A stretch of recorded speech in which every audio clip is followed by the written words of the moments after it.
안녕하세요. 지역 MBC 공동기획 자치분권대학 특강 자치분권으로 꿈꾸다 진행을 맡은 저는 아나운서 손정은입니다. 여러분 반갑습니다.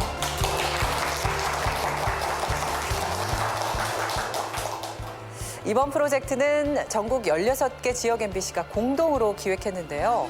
오늘은 인하대학교 법학전문대학원 이기우 교수와 함께 이야기 나눠보도록 하겠습니다. 이기우 교수님 앞으로 모시겠습니다.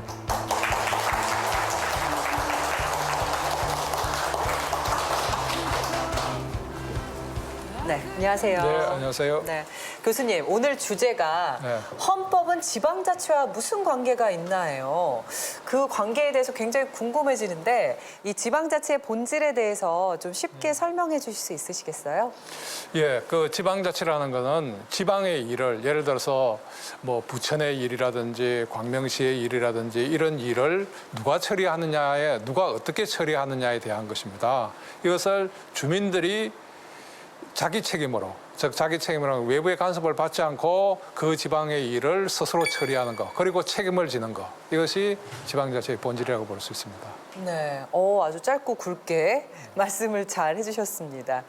그러면요, 현행 헌법은 지방자치를 어떻게 규정하고 있고 이 지방자치가 잘 실현되기 위해서는 헌법이 또 어떻게 바뀌어야 되는 건지 좀 더 심도 있는 이야기를 교수님을 통해서 들어보도록 하겠습니다. 박수 부탁드립니다.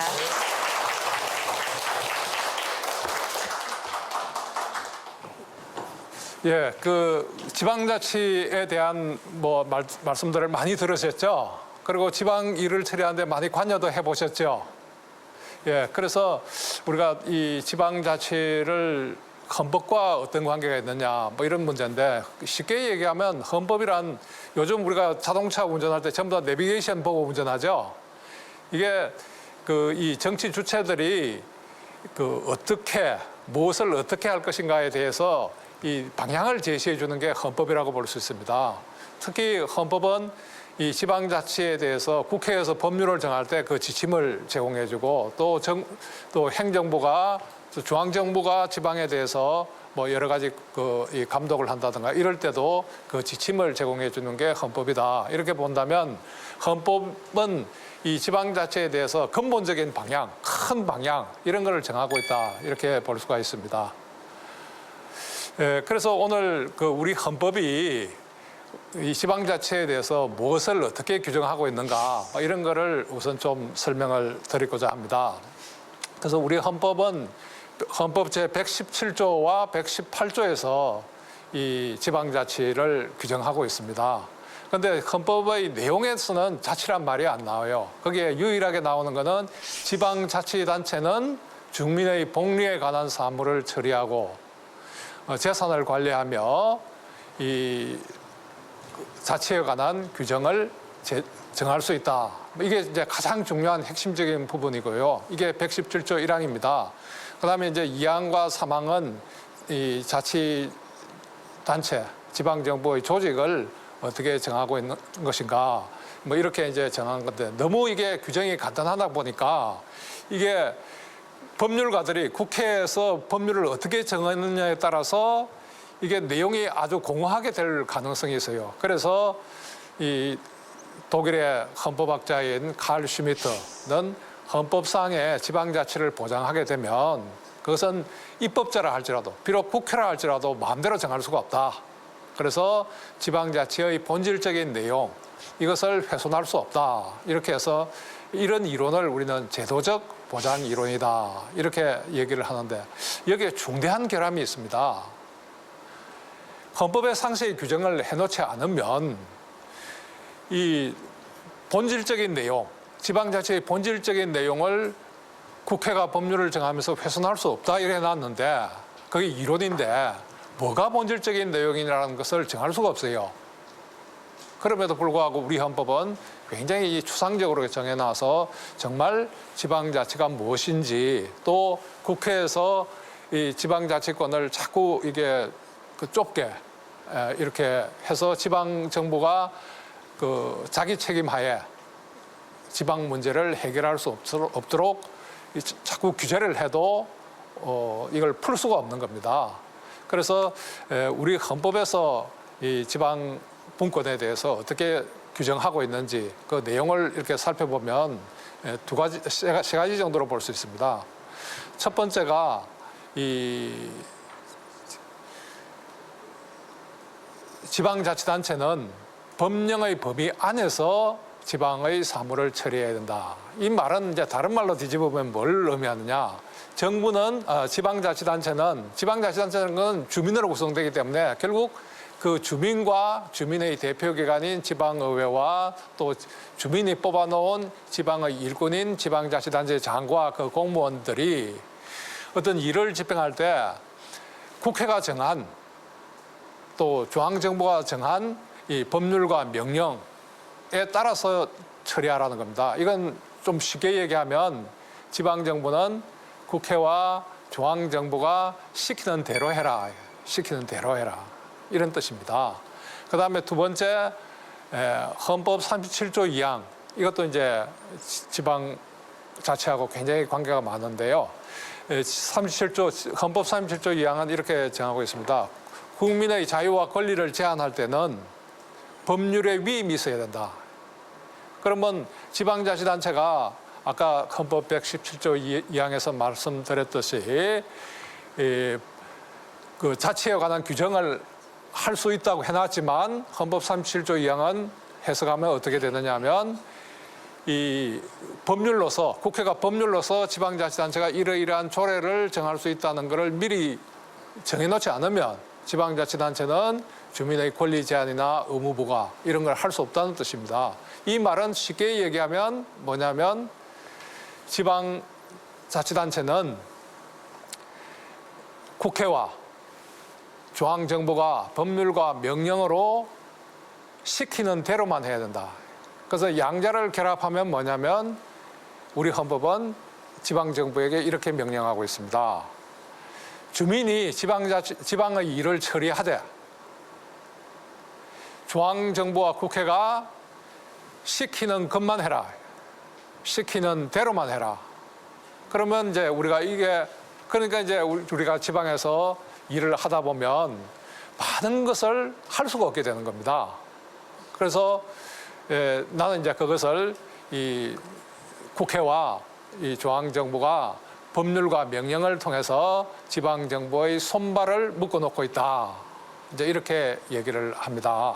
그래서 지방이 무슨 일을 하고 싶어도 여기에 걸려서 일을 못하고 또 저기에 걸려서 일을 못하고 또 법률적인 근거가 없어서 일을 못하고 이래서 지방의 일이 잘 처리되지 못하고 지방정부는 또 주민들은 열심히 우리 지방 문제를 해결하고 싶은데 이 헌법에 가로막혀서 일을 못하는 그런 경우가 많습니다. 그러면 중앙정부는 지방정부의 지방정부에 여러 가지 문제들이 있는데 그것을 어떻게 해결할지 그 방법을 알고 있냐 하면 잘 모르고 있습니다. 중앙정부는 사실 외교, 국방, 이 통화, 금융, 무역 이런 큰 문제를 처리하게도 사실은 힘이 붙이는 거죠. 그런데 정말 지방에서 쓰레기를 어떻게 치울 것인지, 어린이 놀이터를 어떻게 관리할 것인지, 우리 지방의 어느 지역을 상업지역으로 하고 어느 지역을 녹지역으로 할지 이런 걸 일일이 알 수가 없거든요. 그럼에도 불구하고 이것을 법률에서 미리 정해놓지 않으면 지방정부는 일을 하지 마라 하는 게 지금 우리 헌법의 이 규정의 근본적인 내용입니다. 그렇기 때문에 한편으로는 주민들은 우리 지방의 일을 우리가 스스로 처리하겠다 이러는데 이제 중앙정부에서 그거를 할 수 없게 어렵게 이렇게 만들어 놓고 있는 거죠. 예를 들어서 지방자치를 실시하는 많은 나라에서 우리 지방에서 세금을 얼마를 거둘 것이냐, 지방세를 어떻게 거둘 것이냐 하는데 우리는 그것을 다 뭐로 정해야 됩니까? 법률로서 정해서 주민들이 정할 것이 없습니다. 그러나 이제 그 지방자치를 제대로 실시하는 나라들을 보면 예를 들어서 스위스나 이런 나라들 보면 지방세를 스스로 정하죠. 그래서 우리가 올해는 이 학교를 신축해야 되니까 이거를 신축하기 위해서는 돈이 얼마 더 들어간다. 그러면 우리가 세금을 얼마 더 걷어야 된다. 이런 거는 이제 주민들이 스스로 정하는 거죠. 그런데 우리는 그런 거를 법률이 정해지는 대로만 이렇게 가야 되니까 지방의 그 손발이 이렇게 묶여 있는 이런 셈이 되는 거죠.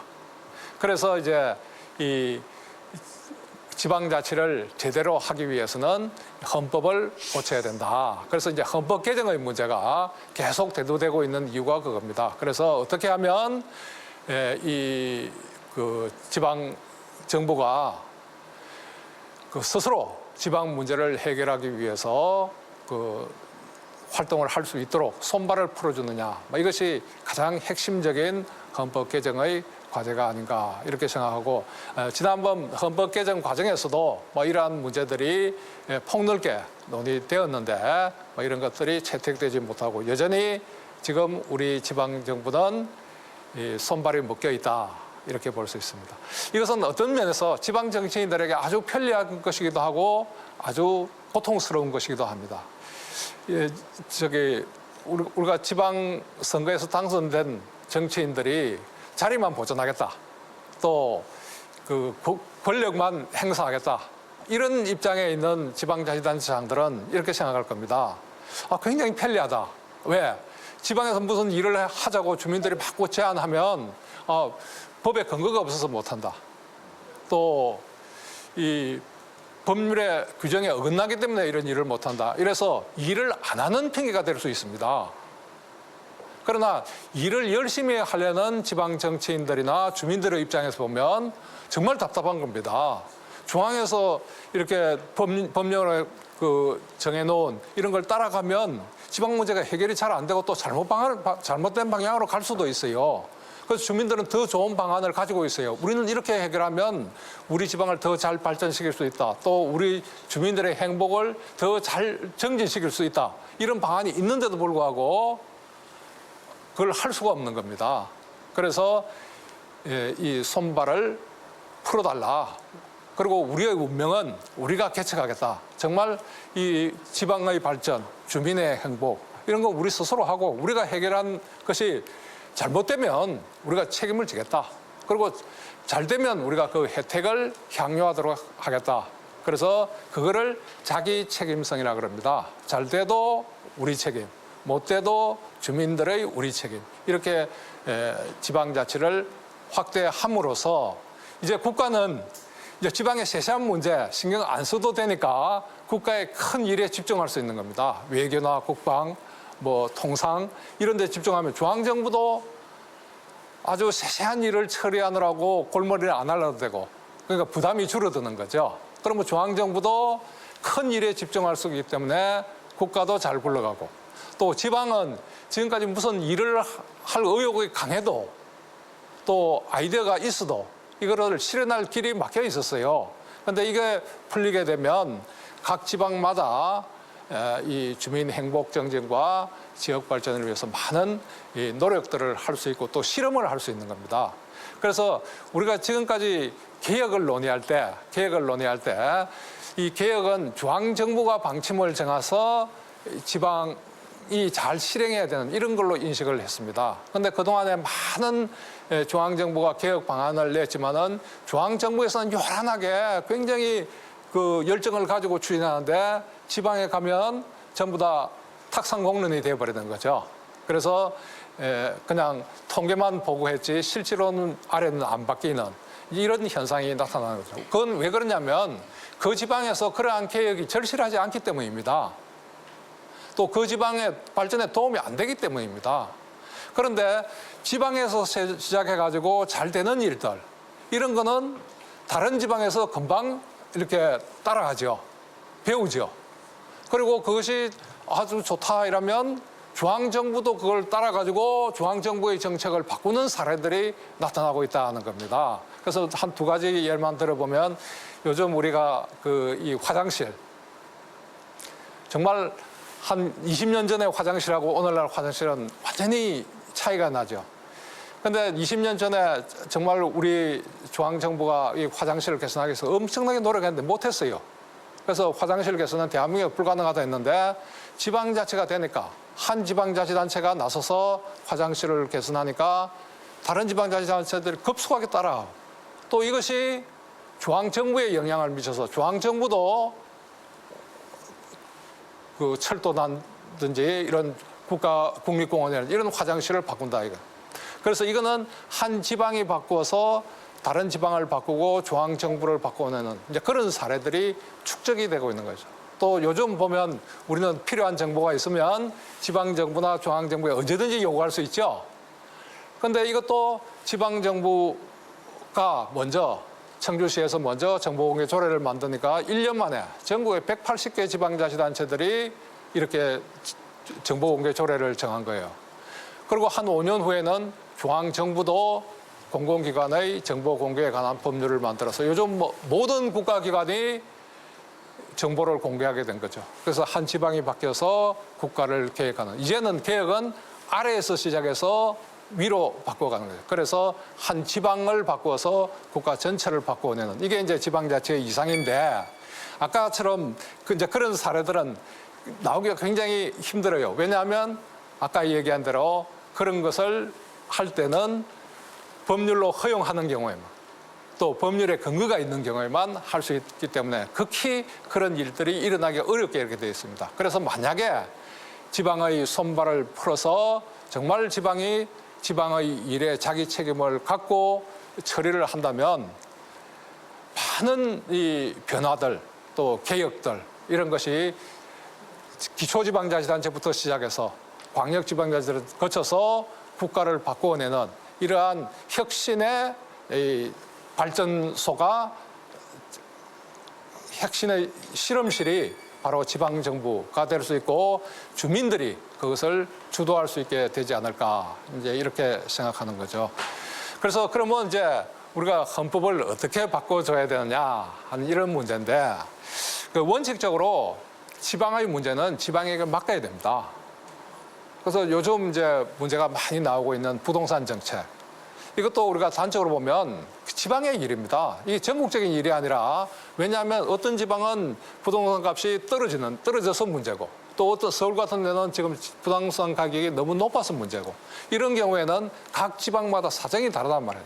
그래서 이런 문제는 지방에서 스스로 규율을 할 수 있게 이렇게 해줘야 되는 거죠. 그래서 먼저 지방의 입법권을 어떻게 할 것이냐 하는 것을 헌법에 규정해야 됩니다. 그래서 많은 나라에서 지방자치를 제대로 실시하는 나라에서는 지방정부의 입법권과 중앙정부의 입법권을 헌법에 규정을 합니다. 그러면 지방은 헌법에 의해서 직접 부여받은 입법권의 범위 내에서 지방의 문제를 어떻게 처리할 것인가 이런 걸 이제 스스로 결정할 수 있게 되는 거죠. 그다음에 이제 두 번째 문제가 첫 번째가 이제 입법권의 문제고 그다음에 이제 두 번째가 우리 지방의 조직을 어떻게 할 것이냐. 지금 요즘 문제가 많이 지적되는 것 중에 하나가 이게 뭐 잘하는 지방자치시장 군수님들이나 시도지사들도 있지만 또 많은 분들이 우려를 합니다. 이게 권력이 너무 집중되어 있다 보니까 거의 제왕적이다. 이런 말씀들을 많이 듣고 또 느끼실 겁니다.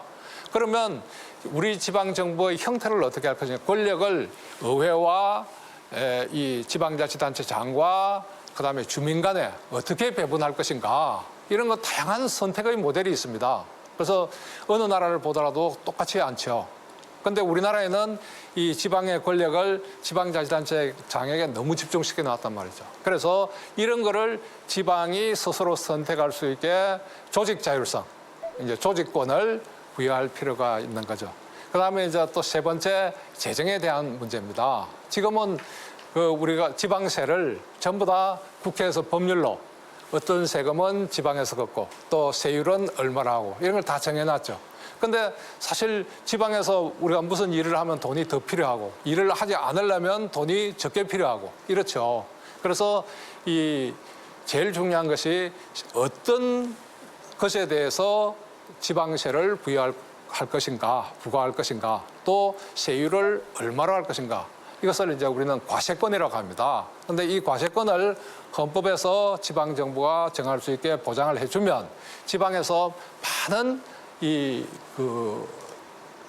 활동의 가능성이 열리는 거죠. 예를 들어서 기업들을 유치하려면 기업들은 돈을 벌어야 돼요. 그래서 많은 외국의 지방자치단체들이 세율을 낮춰서 이 기업들을 유치하는 거죠. 이제 그런 거를 이제 할 수도 있고 또 우리 지역에 이제 돈이 많이 필요하게 되고 또 어떤 뭐 복지 사업을 중요시한다 이러면 세율을 높일 수도 있고 뭐 이런 거를 지방에서 스스로 결정할 수 있게 재정 자율성, 재정권을 이제 지방에게 부여하는 뭐 이런 것들이 굉장히 중요한 개헌의 과제라고 할 수가 있죠. 근데 이제 많은 분들이 이렇게 우려를 합니다. 이제 특히 그 지난번 그 국회에서 개헌특위를 구성해서 개헌 작업을 할 때 많은 국회의원들이 이렇게 얘기를 합니다. 우리는 지방분권을 해본 경험이 없지 않느냐. 그러니까 이 지방분권, 지방자치가 시기상조다. 우리는 하기 어렵다. 이런 말들을 많이 해요. 근데 이제 그래서 제가 그때 그 자문위원으로 관여했기 때문에 이런 얘기를 했습니다. 의원님, 우리나라에 민주주의 해본 적이 있습니까? 우리가 민주주의를 해본 적이 없기 때문에 민주주의도 그러면 포기를 해야 됩니까? 그런데 우리는 이 과거에 1960년대 영국의 한 칼럼니스트가 이렇게 썼어요. 대한민국에서 민주주의가 꽃피기를 기대하는 것은 쓰레기통에서 장미가 피기를 기대하는 것과 같다. 이런 말을 했어요. 그냥 불가능하다 했어요. 그런데 오늘날 어떻게 됐습니까? 이건 국민들이 민주주의를 위해서 헌신적으로 노력하고 투쟁하고 이렇게 함으로써 지금 많은 나라에서 이 대한민국처럼 민주주의를 발전시키고 싶다 할 정도로 우리의 민주주의는 성숙했죠. 지방자치도 마찬가지입니다. 우리가 비록 늦었지만 우리 국민들의 역량이라는 것은 정말 세계 선진국 어느 나라에 못지않은 국민적인 역량을 가지고 있습니다. 이 자치도 제대로 해서 지방의 일은 지방에서 책임지고 처리해라. 이렇게 손발을 풀어주면 아마 세계에서 가장 그 모범적인 그러한 자치국가로 거듭날 수 있지 않을까 뭐 이런 생각을 해봅니다. 그래서 우리가 이제 이 지방자치를 통해서 우리는 도대체 우리나라를 어떤 나라로 만들고 싶으냐 하는 것인데 우리가 원하는 국가는 어떤 국가겠습니까? 우선 국민들이 행복한 국가여야 되겠죠. 그런데 우리가 보면 우리나라 그 매년 3월 20일 날 보면 유엔에서 각 나라의 행복 지수를 발표를 합니다. 원래 우리나라가 54위였죠. 이것은 우리나라 국민들이 행복하지 않다는 것을 반증하는 그런 자료죠. 그다음에 또 국민들이 원하는 것은 잘 사는 나라입니다. 번영하는 나라, 경제적으로 잘 사는 나라.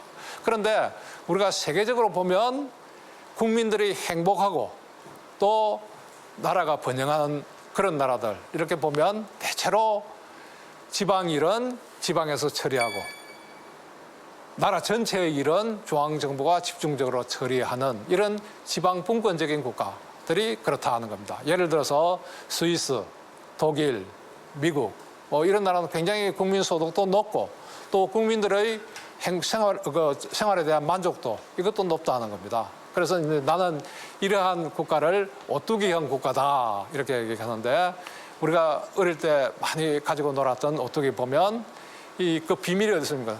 던져도 발로 차도 계속 일어서죠.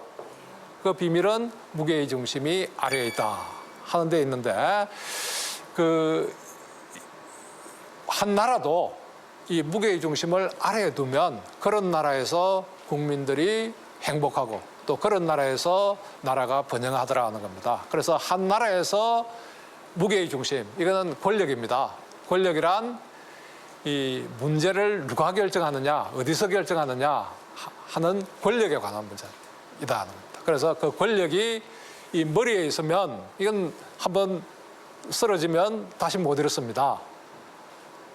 오뚜기도 머리의 중심에 무게의 중심을 놓으면 못 일어나죠. 마찬가지입니다. 그래서 이 권력을 아래에 둘 때 그런 나라가 오뚜기형 국가가 될 수 있다는 겁니다. 그 아래에 둔다는 건 바로 지방에게 또 국민들에게 그 지방의 문제를 결정할 수 있는 권한을 준다 하는 것을 의미하는 거죠. 이렇게 되었을 때 이제 지방이 이제 활기를 찾기 시작하는 겁니다. 지방이 활력을 가지고 그 지방의 문제를 스스로 해결해야 하는 거죠. 지금 우리는 모든 지방의 문제도 중앙의 손길이 미치기를 쳐다보고 있는 거죠. 그런데 그렇게 해서 잘 해결이 안 되죠. 그래서 이제는 지방의 문제는 지방에서 책임을 지고 해결하도록 해줘야 되는데, 이것을 위한 첫 번째 과제가 헌법을 개정해서 이제 지방의 손발을 풀어주는 것. 그래서 중앙정부가 시키지 않아도 우리가 지방 발전을 위해서 필요하다면 스스로 입법을 하고 또 그것을 스스로 집행할 수 있는 권한을 부여하는 것. 이것이 헌법 개정의 핵심적인 과제이고, 또 그것이 우리 국민의 행복과 나라의 번영을 위해서 반드시 필요한 과제가 아닌가, 그렇게 생각합니다. 헌법을 개정한다는 말씀을 들으니까 또 많은 분들이 또 이렇게 얘기합니다. 헌법을 자주 바꾸면 어떻게 하느냐. 그래서 헌법은 자주 바꾸면 안 된다, 이런 주장을 하시는 정치인들 또 국민들이 있습니다. 그래서 제가 이 다른 나라들을 살펴보니까 예를 들어서 스위스 같은 경우 1848년 헌법을 제정한 이후에 지금까지 150여 차례 헌법을 개정을 했습니다. 지방자치에 대해서는 연방 헌법에 규정을 하고 있는 것이 아니라 칸톤 헌법에 규정을 하고 있습니다. 이 칸톤 헌법도 매년 개정이 됩니다. 그렇게 보면 스위스에서는 1년에 수차례 헌법 개정이 일어나고 있다 하는 거죠. 그 다음에 독일의 경우도 보면 독일은 1949년에 헌법이 제정됩니다. 지금까지 60여 차례 연방 헌법이 개정됩니다. 거기는 또 16개의 주 헌법이 있기 때문에 주 헌법도 수시로 개정이 됩니다. 이렇게 보면 독일도 1년에 수차례 헌법 개정이 일어난다. 그래서 앞에서 제가 헌법은 자동차의 내비게이션과 같다. 내비게이션과 같다. 그래서 이 새로운 건물이 생기거나 새로운 도로가 생기거나 있던 도로가 없어지면 그때 헌법을 내비게이션을 업데이트 시켜줘야죠. 바꿔줘야죠. 우리 헌법도 마찬가지입니다. 우리 헌법 환경이 바뀌면 그때 헌법을 개정해 줘야 된다 하는 겁니다. 그래서 헌법 개정은 필요한 때는 언제든지 해야 된다 하는 겁니다. 자, 오늘 강의는 이상으로 마치도록 하겠습니다. 감사합니다.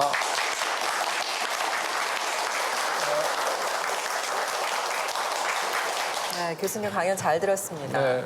오늘 하신 말씀 중에서요, 이 세계적인 정치 선진국으로 불리는 독일과 스위스에서 거의 매년 헌법을 바꾼다, 또 1년에 몇 번씩 바꾸기도 한다는 얘기 하셨잖아요. 네, 그렇죠. 그게 저는 굉장히 좀 충격적으로 다가왔거든요. 왜냐하면 우리나라에서는 정말 쉽지 않은 일인 것 같아서, 교수님이 보시기에는 우리나라에서도 이렇게 헌법 개정이 자주 일어날 수 있다고 보시나요? 지금은 이제 우리가 헌법을 개정할 수 없도록 막아놓고 있어요. 왜냐하면 발의 자체를, 예를 들어서 일본 같은 경우에는 국회의원들 20% 헌법 개정을 제한할 수 있도록 이렇게 발의할 수 있도록 되어 있거든요. 그런데 우리는 제적 과반수가 안 되면, 이건 다시 말해서 여야가 합의 안 하면 개헌안 발의조차 못하도록 이렇게 막아놓고 있고, 그다음에 특히 스위스 같은 데는 대부분의 헌법 개정들이 국민들이 발의를 해서 개헌을 합니다. 그렇기 때문에 국민들이 국회에서 개헌안을 발의하지 못하면, 또 안 하면 필요한 헌법 개정안을 국민들이 직접 발의하는 거죠. 그렇기 때문에 이제 헌법 개정이 자주 일어나는 거죠.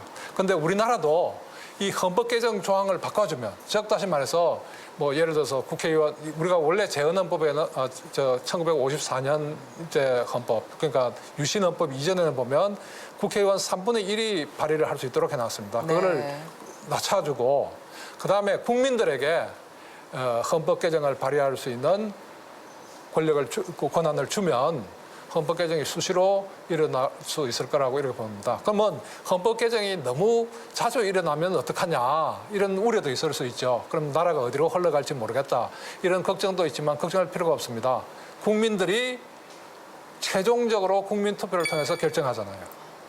그렇기 때문에 국민들이 합리적인 판단을 하게 되는 거죠. 예를 들어서 스위스 같은 경우도 이 국민들이 발의하는 헌법안 10건 중에 1건만 통과됩니다. 그럼 9건은 통과가 되지 않는 거죠. 이거는 결국 그 국민이 그 나라를 만들고 그 나라를 지켜가는 거죠. 우리도 이 경우에도 또 사실 우리 유신헌법 이전에는 국민들이 헌법 개정안을 제한을 할 수 있도록 되어 있었습니다. 이것을 유신헌법에 의해서 폐지가 됐습니다. 그래서 국민들은 무장해제돼 버린 거죠. 그래서 국회의원이 헌법 개정을 해주기를 쳐다만 보고 있는 거죠. 그런데 이거를 이제 오늘날 국민 주권 시대에 맞게 국민들의 헌법 개정 발언권을 부여하면 뭐 다양한 측면에서 헌법의 변화 또 시대적인 그 적합성 뭐 이런 것을 회복할 수 있지 않을까 이렇게 생각합니다. 네. 그렇군요. 사실 이 이야기 속에는 우리나라의 아픈 역사도 함께 녹아 들어가 있는 것 같아요. 그 헌법을 개정할 수 있는 그 헌법부터 바꾸는 게 먼저일 것 같네요.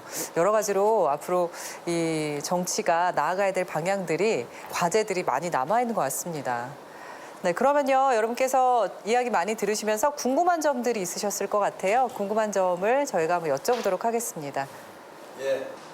교수님께서 말씀하시기를 헌법이 개정되지 않으면 자치분권이 실현되지 않는다고 지금 강의를 들었습니다만 그러면 중앙정부가 자치 실현을 위해서 어떻게 무엇부터 바꿔야 되는지 교수님께서 한 번 더 말씀해 주시면 고맙겠습니다.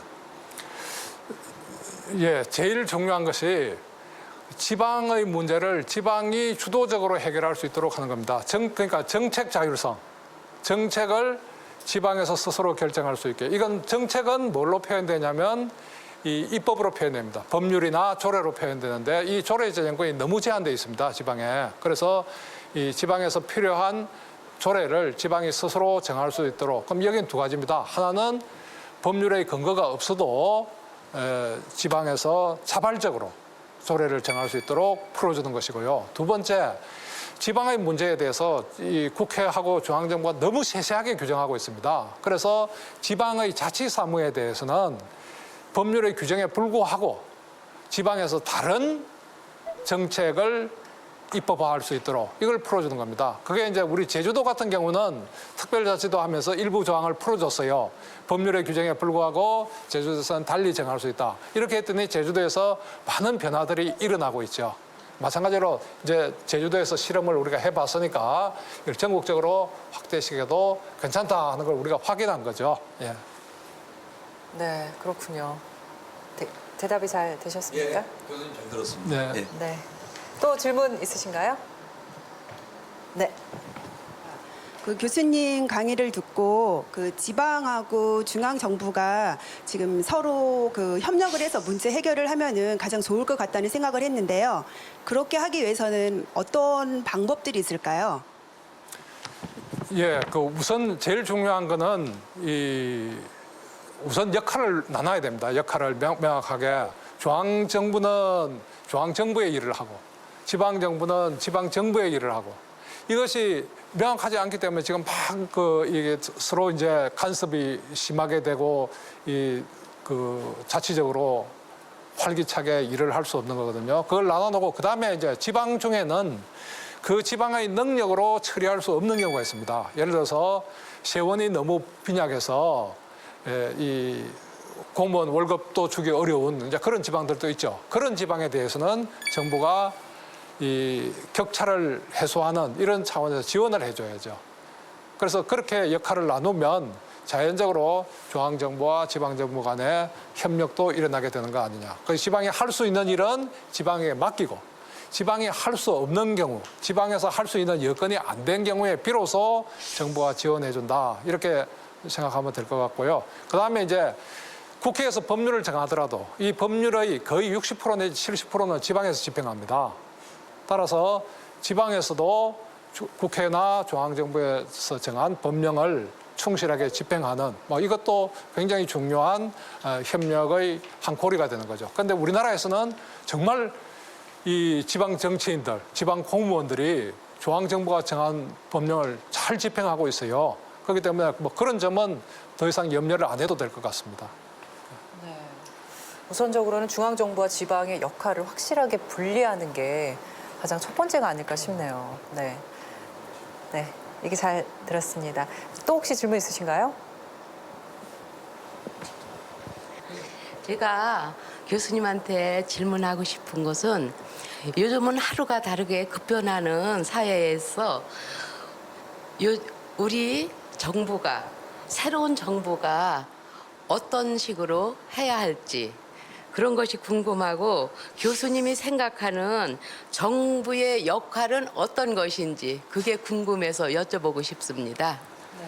예, 급변하는- 정부라는 게 중앙정부를 말씀하시는 건가요? 예. 그러니까 이 급변하는 사회 속에서 새로운 정부 역할이 필요하다는 말씀을 해주신 것 같아요. 예, 그 이제 정부의 새로운 역할이 무엇일까? 뭐 이런 말씀이시죠? 예, 정말 이게 시대에 따라서 이 지방자치가 어느 정도로 되어야 되는지 다릅니다. 만약에 우리가 그 개발도상국이면 사실 강력한 중앙집권이 필요할 수도 있어요. 왜냐하면 그때는 이 국가 발전 방향을 중앙정부가 정하고 정말 일사불란하게 집행하는 그런 게 필요하죠. 그런데 오늘날은 중앙정부도 지방을 어떻게 발전시켜야 될지 정답이 없습니다. 그렇기 때문에 이제 지방 문제는 지방이 스스로 정답을 찾아서 나가야 되고 중앙정부는 지방이 찾은 이 발전 방안이라든가 이런 지방 정책을 지지하는, 지원하는 그런 역할로 바뀌어야 되지 않을까 이렇게 생각하고요. 그 대신에 중앙정부는 오늘날 이 지식정보 사회에서 굉장히 많은 일들이 지금 감당하기가 어려운 정도가 되어 있습니다. 그렇기 때문에 중앙정부도 지방 일은 지방에 맡겨놓고 정말 중요한 외교나 국방, 통상 이런 큰 문제에 집중하도록 역할을 바꿔줘야 되지 않는가 이렇게 생각을 합니다. 그러니까 우리 사회가 발전하면 발전할수록 이 지방 정부에 더 힘을 실어주고 그 역할을 할 수 있게 해줘야 된다. 네. 그런 말씀이신 것 같아요. 그럼 시간이 흐를수록 점점 더 그 역할이 강화가 돼야 되겠네요. 예, 우리나라에 많은 영향을 미쳤던 그 분이 외국 분이 한 분 계시죠. 토플러. 이 토플러는 우리나라에 대해서 특별한 관심을 가졌어요. 그래서